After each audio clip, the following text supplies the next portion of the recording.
Everyone, my name is Ridham वस्त। I read in class 7th और आज के इस वीडियो में हम बहुत ही ज़्यादा मज़ेदार टॉपिक यानी हिंदी ग्रामर का एक चैप्टर वाक्य विचार के बारे में स्टडी करने वाले हैं। और आई होप आप लोग को इस चैप्टर को पढ़ते हुए बहुत ही ज़्यादा मज़ा आएगा और मुझे तो आएगा ही आएगा। आज के इस वीडियो में हम वाक्य विचार के अच्छे से समझेंगे और समझेंगे उसके क्या क्या उसके कितने पार्ट होते हैं और एग्जैक्टली वाक्य विचार होता क्या है। आज के वीडियो में हम ये सब स्टडी करने वाले हैं। आई होप आपको ये वीडियो अच्छी लगेगी और अगर आपको कोई भी मिस्टेक लगे तो प्लीज़ आप मुझे कमेंट में बताइएगा, मैं नेक्स्ट वीडियो में उसे सुधारने की कोशिश करूँगी। वीडियो को ज़्यादा लॉन्ग ना करते हुए वाक्य विचार को स्टडी करना स्टार्ट करते हैं। वर्णों के मेल से शब्द बनते हैं और शब्दों के मेल से वाक्य और वाक्य के मेल से बनती है हमारी भाषा। तो इसी सीरीज़ में हम इसका एक पार्ट वाक्य को आज पढ़ने वाले हैं और समझने वाले हैं। चलिए वाक्य को पढ़ते हैं। वाक्य को समझने से पहले मैं आपको 2 एग्जाम्पल देती हूँ। तो चलिए एग्जाम्पल को स्टार्ट करते हैं। समझा अध्यापिका छात्रा रही हैं। मुझे तो समझ नहीं आया। चलिए अब इसी का देखते हैं। अध्यापिका छात्रा को समझा रही हैं। ये हो गया हमारा पहला एग्जाम्पल। अब चलते हैं दूसरा एग्जाम्पल पे। भक्ति को माँ खाना रही हैं। चलिए अब हम चलते हैं इसके सही चीज में। माँ भक्ति को खाना दे रही हैं। पहले वाले वाक्यों का कोई भी अर्थ स्पष्ट नहीं हो पा रहा था, तो वो निरर्थक वाक्य हैं। निरर्थक वाक्य इनको कहा जाता है जिनका कोई भी अर्थ स्पष्ट नहीं होता और जिसे हम समझ भी नहीं पाते। तो चलिए अब हम पढ़ते हैं अपनी परिभाषा, वाक्य की परिभाषा। चलिए उसको पढ़ते हैं। चलिए अब हम पढ़ते हैं वाक्य की परिभाषा को। वाक्य पदों का वह व्यवस्थित समूह है जिसमें पूर्ण अर्थ देने की क्षमता अथवा सामर्थ्य होती है। मीन्स हम इसको रीड करते हैं फिर से और इसके बीच में मैं आपको इसे एक्सप्लेन करती हूँ।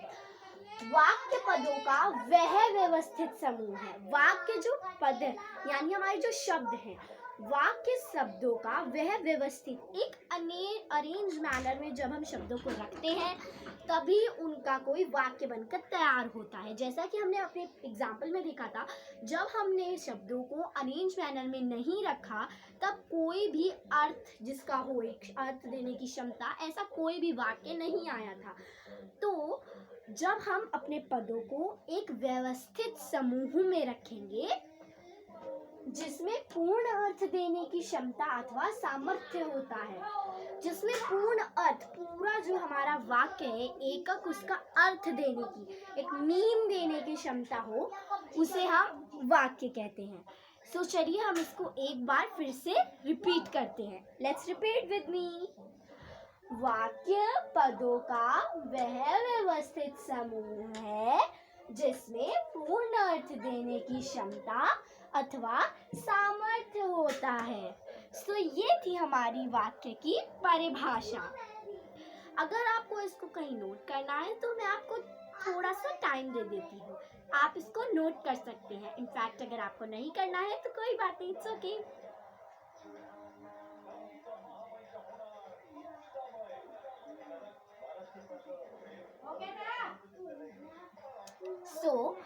चलिए अब हम अपना चैप्टर को, वाक्य विचार को आगे बढ़ाते हैं।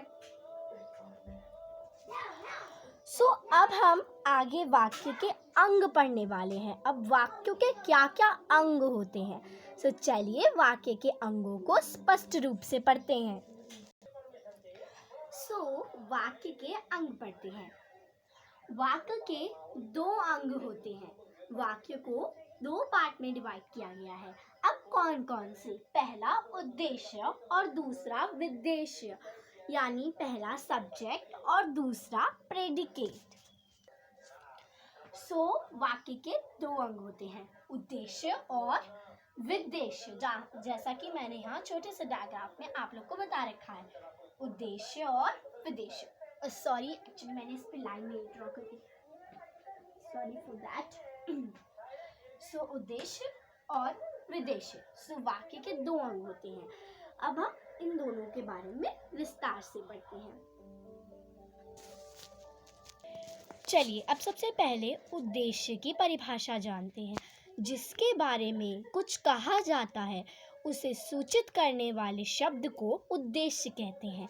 यानी किसी के बारे में भी अगर कुछ कहा जाता है तो जिसे सूचित करता है वो शब्द ही उद्देश्य कहलाता है।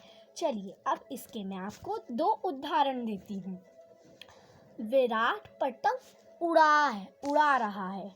तो इसमें कौन पतंग उड़ा रहा है?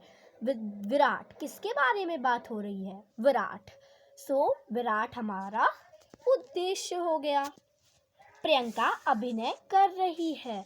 सो इसमें कौन अभिनय कर रही है? प्रियंका।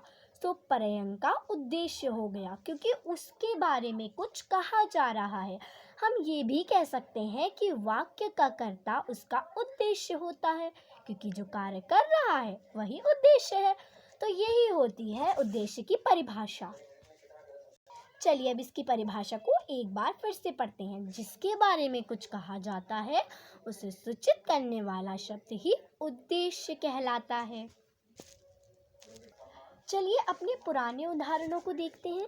विराट के द्वारा पतंग उड़ाना और प्रियंका के द्वारा अभिनय कराना।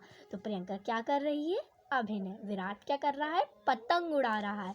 तो ये हो गया इसका विधेय क्योंकि यही कार्य तो कर रहा है हमारा उद्देश्य।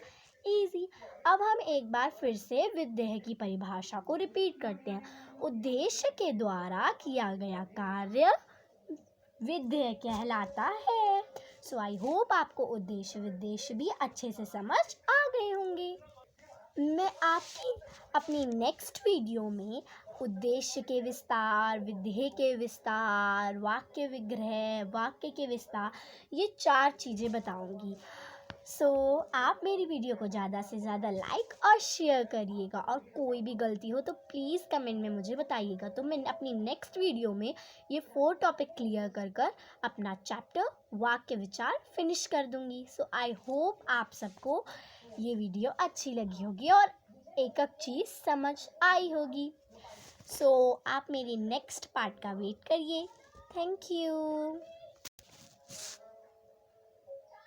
Bye bye friends.